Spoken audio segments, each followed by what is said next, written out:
You're on mute. Let's do it again.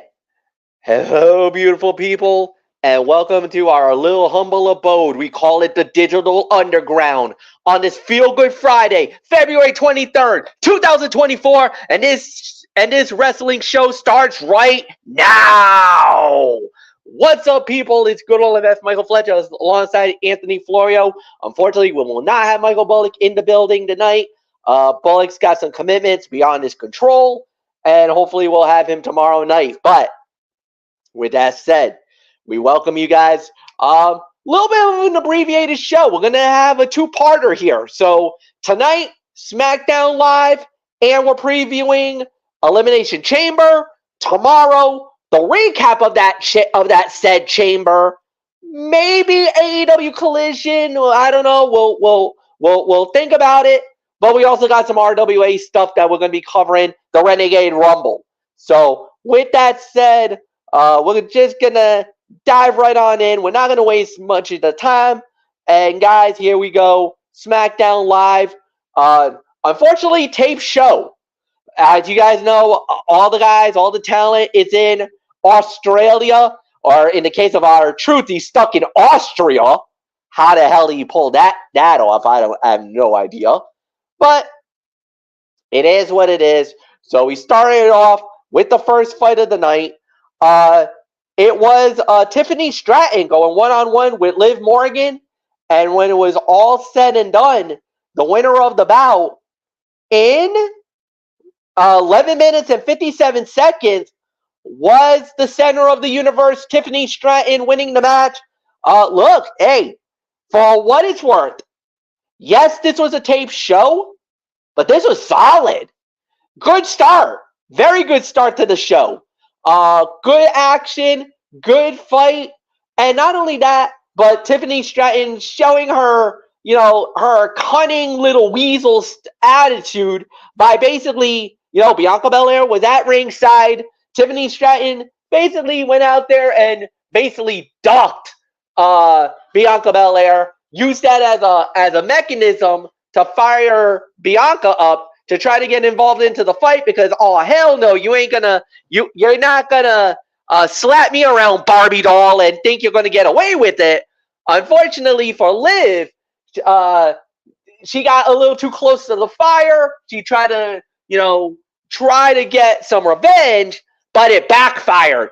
Tiffany Stratton was able to get the 1, 2, 3 and got over on Liv Morgan and on Bianca Belair, pulling a fast one.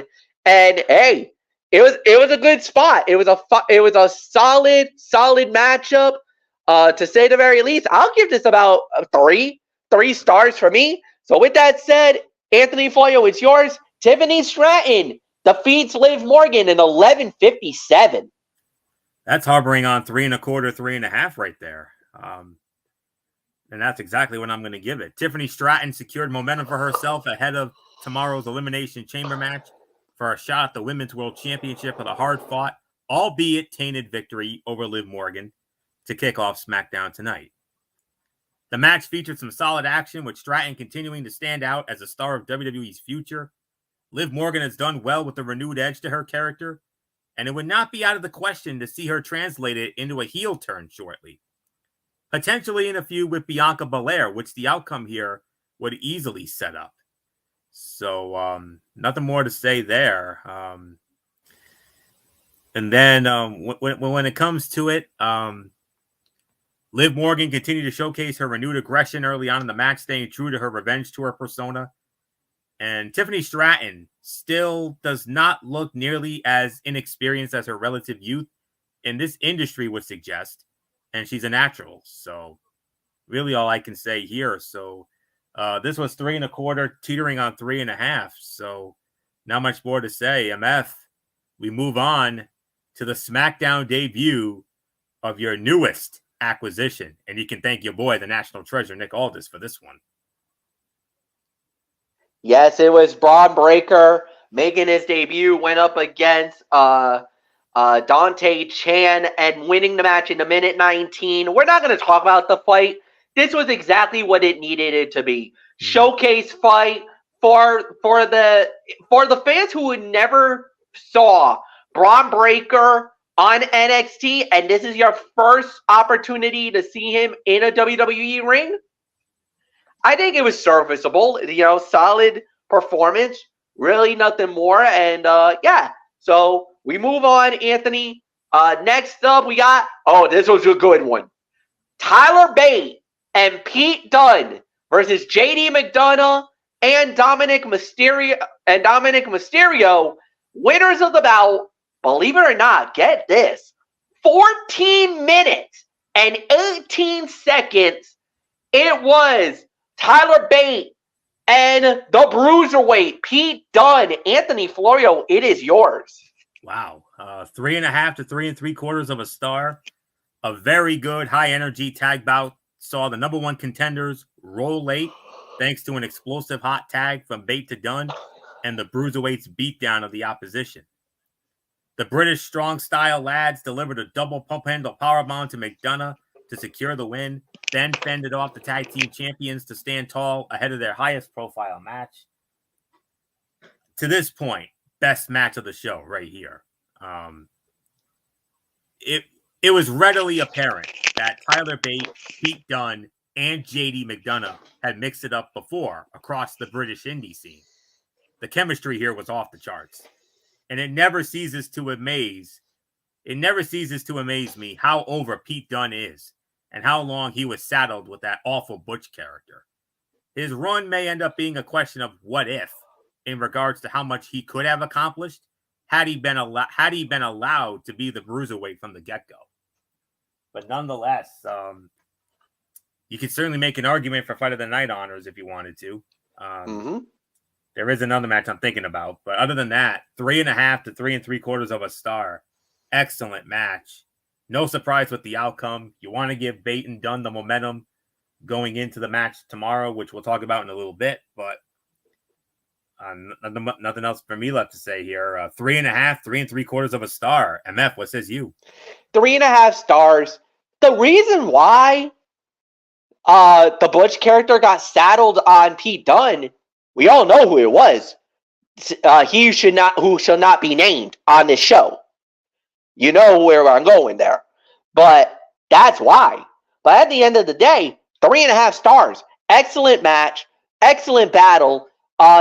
These were 4 guys that really took it to a whole new level. And for this to be a tape show, this did not feel like a tape show. This felt like a solid great tag team fight that we would have seen on Fox. So that's exactly what it was. This is why I wasn't afraid of Smackdown, folks, because of the fact that I know the talent is better on Smackdown than it was on NXT, where NXT had the clunker. I knew my boys would not, my men and my women of SmackDown Blue was not going to let me down, and they not. Here's another fight that actually was better than expected. It was Akam and Razor, the Authors of Pain, going up against the Street Profits, and the Authors of Pain wins the match in 11 minutes and 31 seconds. Again, another solid match. 3 stars. Again, this team had some good action. Yeah, there was a little bit of some craziness towards the end of the fight, but it was enough to get at the end. The Final Testament gets the win, and it was exactly what it needed it to be. Solid match, good battle, great action all the way through at the end. So nothing more to say. Anthony Florio, another 3-star bout, and they nailed it with this one too. 11 minutes and how many seconds was that? 41. 11:41. No, 11:31. 11:31. Okay. Another 3 1/4, teetering on 3.5. Hey, I'll tell you what. The match started slow but picked up late as the action broke down, leading to ringside fights between B-Fab and Scarlett, as well as Bobby Lashley and Karrion Kross. Akam and Razar took advantage of the utter chaos, scoring the pinfall win.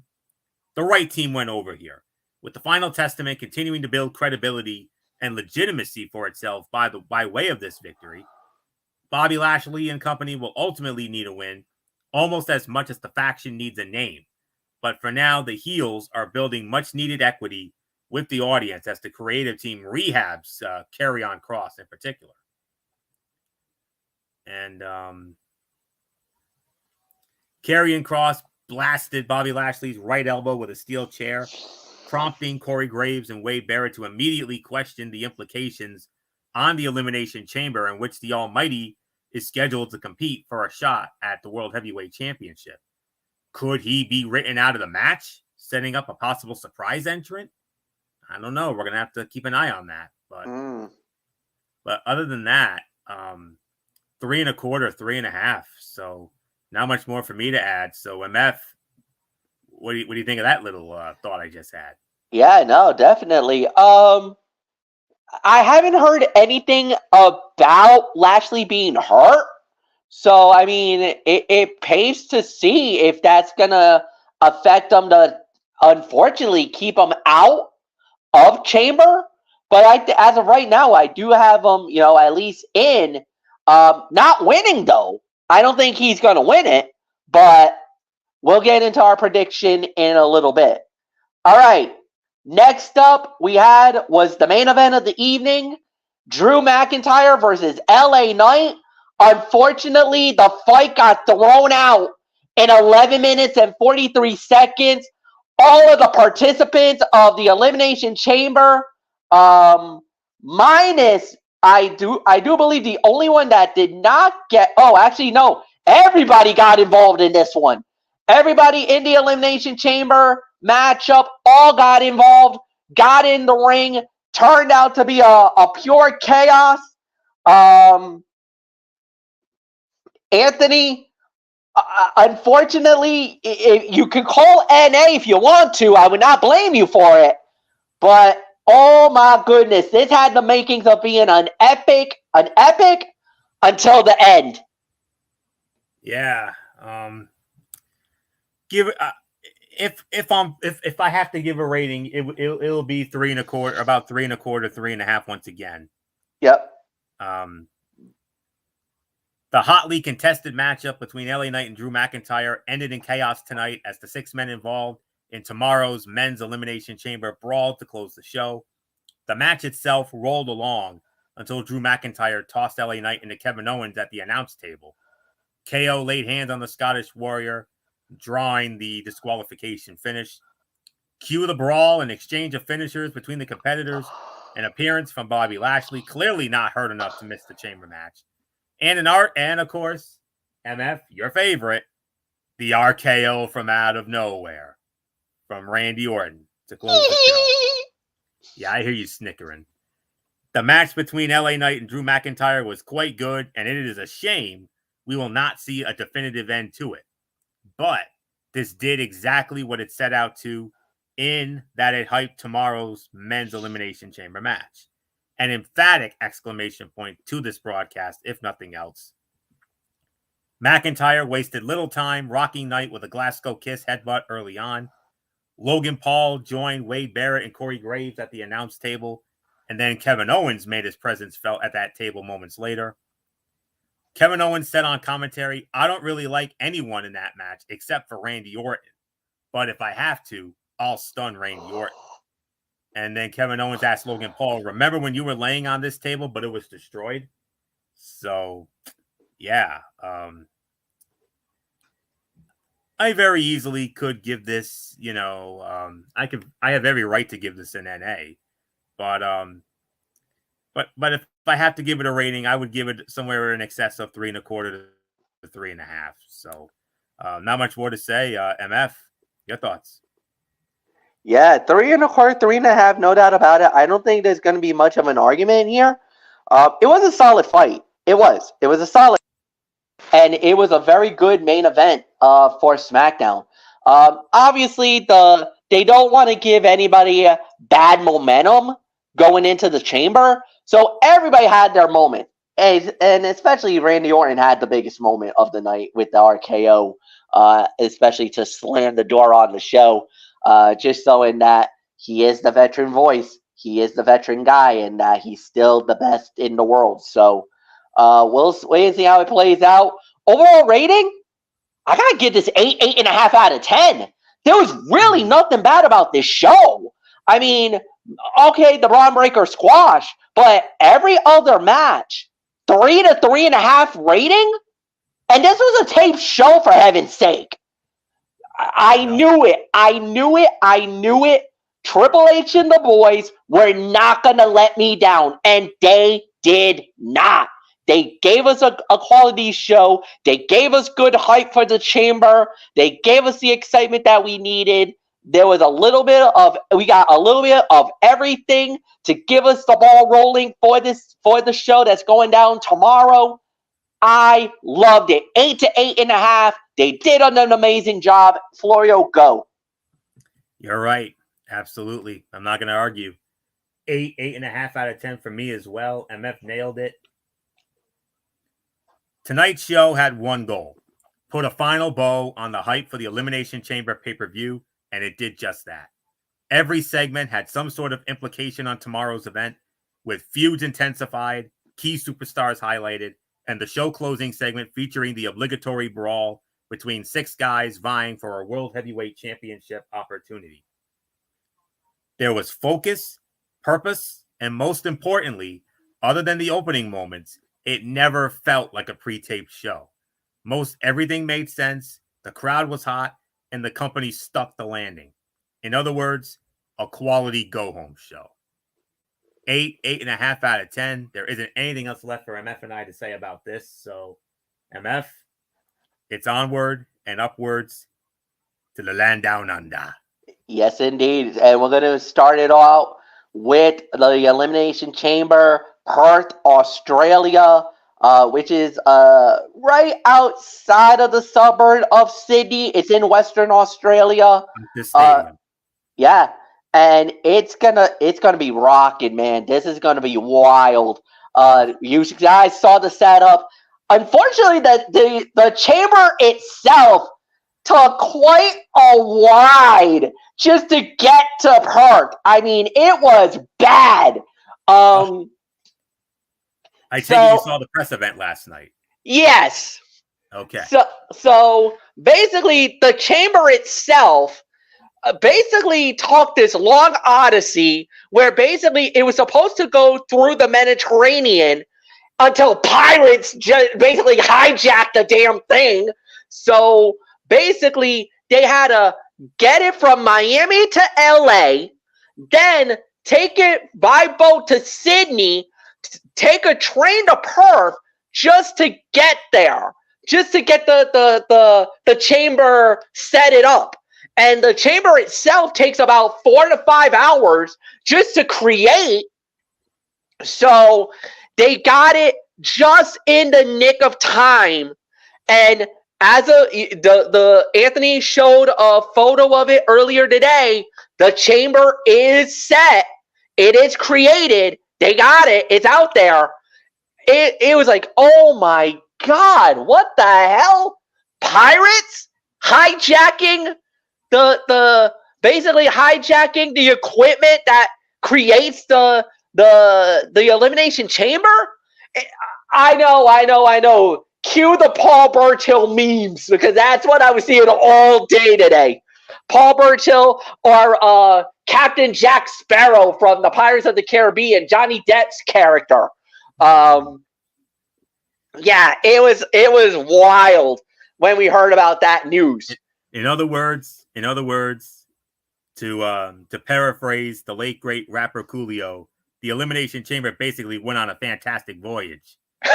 Yeah. Slide, slippity slide, baby. Yeah. Yes. Absolutely. So the chamber made it. It is there. We're ready. We're set. So, man, I don't know how did that happen?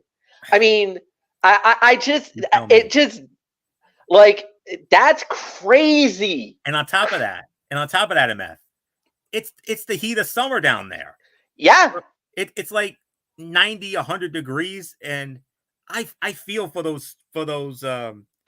all those people, all those crew workers who had to set up that thing in that excessive heat. I couldn't do it. I'm sorry, I couldn't. I don't know how they did it, but God bless them. Seriously. And the thing is, like I said, it's a 4 to 5 hour process. Oh, It's not easy exhaustion. because here's the thing. I don't know if you've ever seen them doing the Elimination Chamber, how they do it, how it's created, but it's long. It's a long process. And there's a lot that goes into it. I hope you guys realize the sacrifice that these people had to do, because there was a video. I remember one year when they did the Elimination Chamber, they actually had WWE cameras, and I saw this being created from the ground up of how they started it to the finished product. And that night it took them about, I want to say, from the creating of the 2 miles of chain, with the flooring, the installation of the pods, it took about 4 hours for that to be done.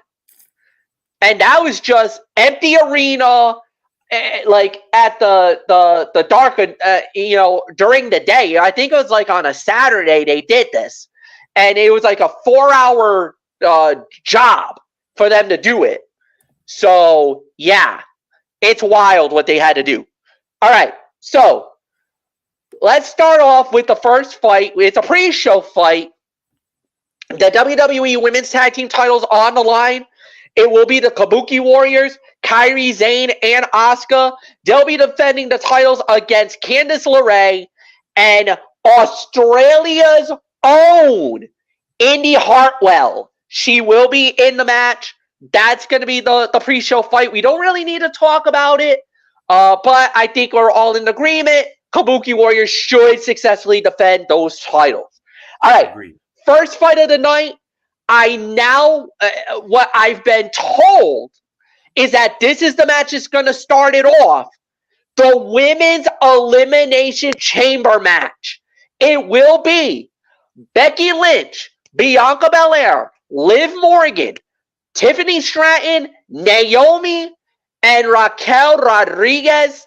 As you guys know, the rules of the Elimination Chamber go like this. We start out with 2 women. 4 women will be locked in inner pods inside the chamber structure. 2 will be in the ring. The match begins. Now, traditionally, it's either 4 minutes or 5 minutes, depending on the intervals. A pod will be released at random. The only way to get eliminated, by pinfall or submission.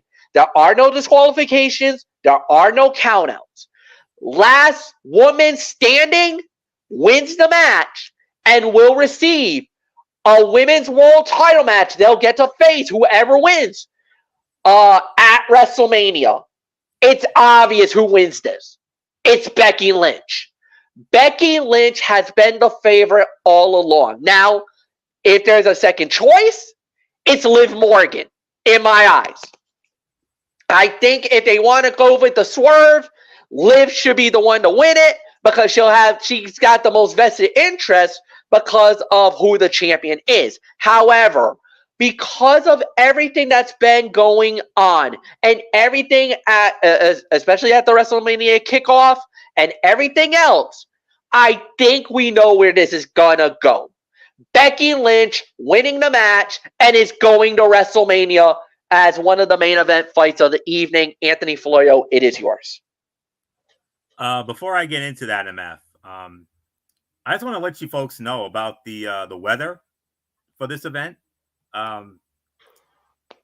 6 p.m. their time, this thing starts. And beforehand, according to this weather thing that I have here, it's supposed to rain for a good majority of the day on Saturday. Matter of fact, it's raining there right now.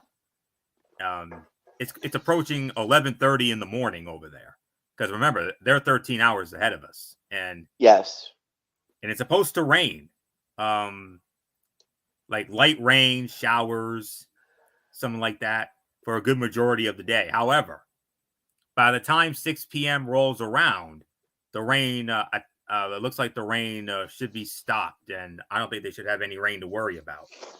But it will be 75 degrees and cloudy at the start of the event, whereas it'll be about 74 and cloudy by the time they're done. But I just want to let y'all know it's supposed to rain. It's raining there right now, and it's going to continue up until the start of the show. So hopefully they got the tarpaulin. I know they got that tarpaulin ready to go. So, but I just the only thing that would cause problems for WWE is if there was thunder in the area. If there was thunderstorms, they have problems because at that point they have to stop the show. They can't start it. That's remember the only no thunder in the forecast. That means they're fine. Rain. They're gonna continue it regardless. That's why they got that tarpaulin, like we said. That's why they got that structure. They'll be protected. They'll be fine. Forecast calls for rain, a high temperature of 76 degrees, winds south-southwest at 10 to 15 miles an hour, 90% chance of rain, rainfall there around 1/4 of an inch. Yeah, so, oh boy. But for night, Saturday get night, get your ponchos ready. Yeah. Just like they did at WrestleMania 37. Night 1 of WrestleMania 37, like Michael Cole and Byron Saxton and Samoa Joe did in Tampa at Raymond James. Yep. But Saturday, like I said, the forecast calls for a 90% chance of rain, 76 degrees, 1/4 of an inch of rainfall, 1/4 of an inch. So Saturday night, however, looks a lot more promising. 65 degree, cloudy, low around 65, wind southeast at 10 to 20 miles an hour. So it's going to be very interesting to see how that looks when we get to this. But yeah. But anyways, now that we got all that out of the way, I just wanted to get that off my chest and get that out of the way. All right, back to the business at hand. Much like the Royal Rumble matches from last month, the Elimination Chamber matches are easier to predict by narrowing down options to the obvious potential winners. The winner here is going to go on and challenge Rhea Ripley for the Women's World Championship at WrestleMania 40. And right off the bat, we can eliminate some options. I like all the women in this match, but Tiffany Stratton just got to the main roster, and both Raquel Rodriguez and Naomi just returned. They don't have any real heat with Rhea Ripley at the moment for a WrestleMania match, and they're not winning. Liv Morgan also just returned, but does have some heat with Rhea Ripley, who wrote her off of WWE television for her injury. Still, it seems a little early to go into that feud, especially when there is a bigger name one built for Philadelphia. That brings us down to the two real possibilities here in Becky Lynch and Bianca Belair. And frankly, it isn't even particularly close between those two. Bianca Belair, don't get me wrong, Bianca Belair is always a threat to go to a big match at WrestleMania. And WWE could build off the fact that Bianca Belair is undefeated at WrestleMania, 3-0, while Mommy is on her dominant run. But WWE has already been showing their hand on this very strongly. Becky Lynch versus Rhea Ripley is a major match for the women's division that needs to happen. And putting it on the biggest possible stage is an obvious choice. We have a nice mix of talent in here that will be able to use the chamber structure fairly well.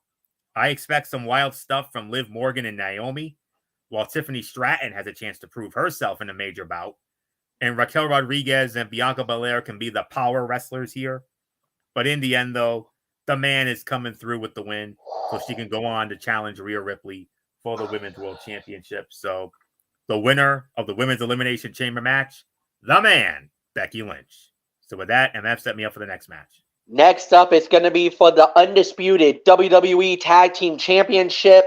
It will be the New Catch Republic, Pete Dunne and Tyler Bate, going up against Judgment Day members Finn Balor and Senior Mr. Money in the Bank, Damian Priest. Florio, it's yours.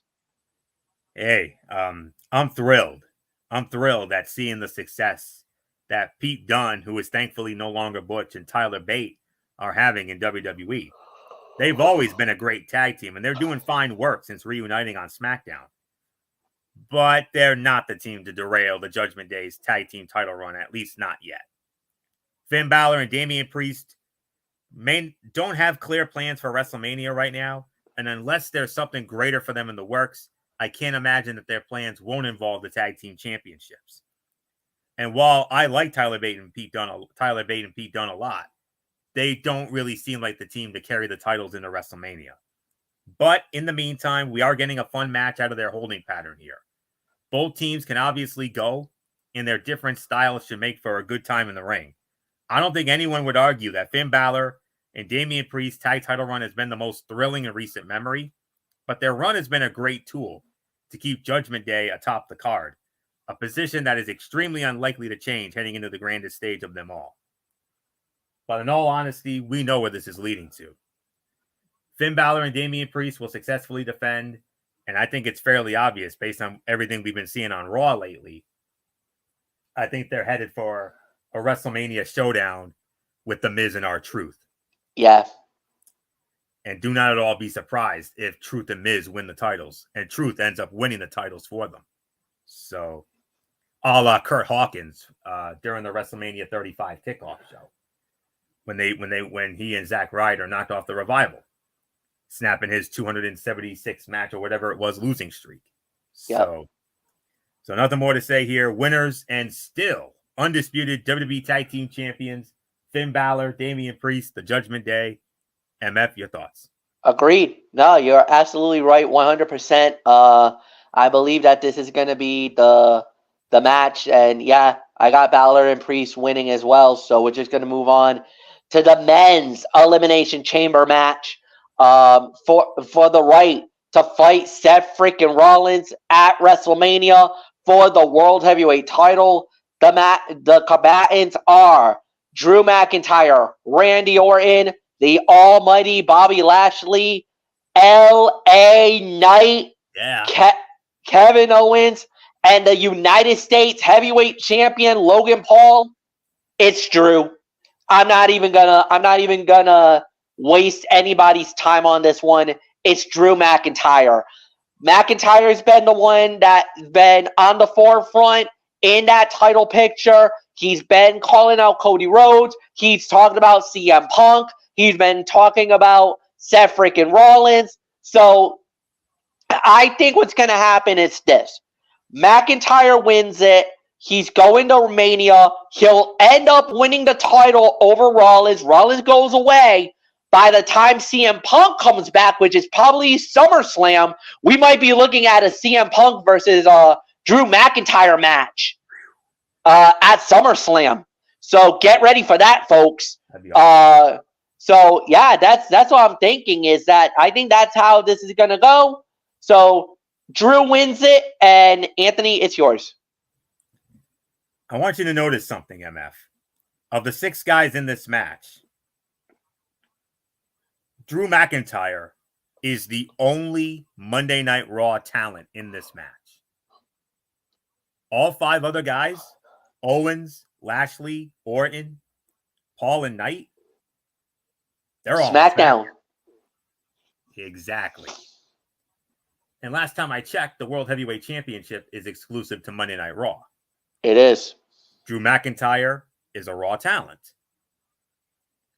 But, you know, I like to go professor mode, so I'll say it like this.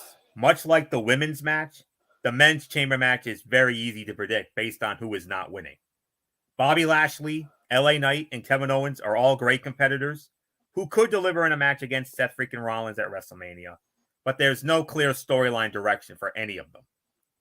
Logan Paul and Randy Orton at least have a little story set up for themselves to win here. Logan Paul versus Seth Rollins would be a redo of their WrestleMania 39 bout, and there is a storyline that can be built into that. And Randy Orton is simply always a threat to win and get a top match at WrestleMania based on his name value and ability to work well with pretty much one. Having him come back from near retirement to compete in a World Heavyweight Championship bout is the kind of story WWE loves to do. But in truth, much like the women's chamber match, the picture has been clear here for a while. Drew McIntyre is on fire in his heel run, getting strong heat in his mocking of CM Punk and his other social media posts. He's been angling for a match with Seth Rollins for a while now, and WWE is clearly going in that direction. Like the women's match, this has a number of different styles that will bounce off each other well, and a number of these guys have history that they can play off. The match itself should be a lot of fun, but in the end, it's not hard to guess who's going home with the win. Winner of the Men's Elimination Chamber match, the Scottish Psychopath, Drew McIntyre. One last order of business, MF. And the match that has been dubbed the main event. This is going to be the main event of the Elimination Chamber, and it was a foregone conclusion. It seems pretty perfect to me. It's going to be Australia's own Rhea Ripley putting the Women's World Championship on the line against Nia Jax, Anthony Florio.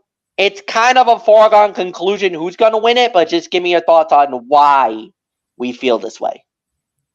Okay. No disrespect to Nia Jax here, but has there ever been an easier prediction for a WWE pay-per-view bout in recent memory than this one? Rhea Ripley is the conquering hero for this pay-per-view and is strolling into Perth, Australia on a truly dominant run as the Women's World Champion. Her momentum is pretty much unstoppable, and she's clearly set for a feud with the winner of the Women's Chamber match, who we all agree it's going to be Becky Lynch.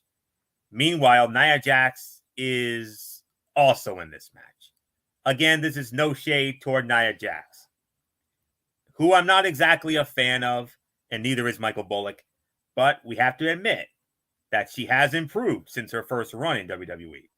It's simply that she's obviously here just to provide Rhea Ripley with the traditional throwaway title defense before her marquee match at WrestleMania 40.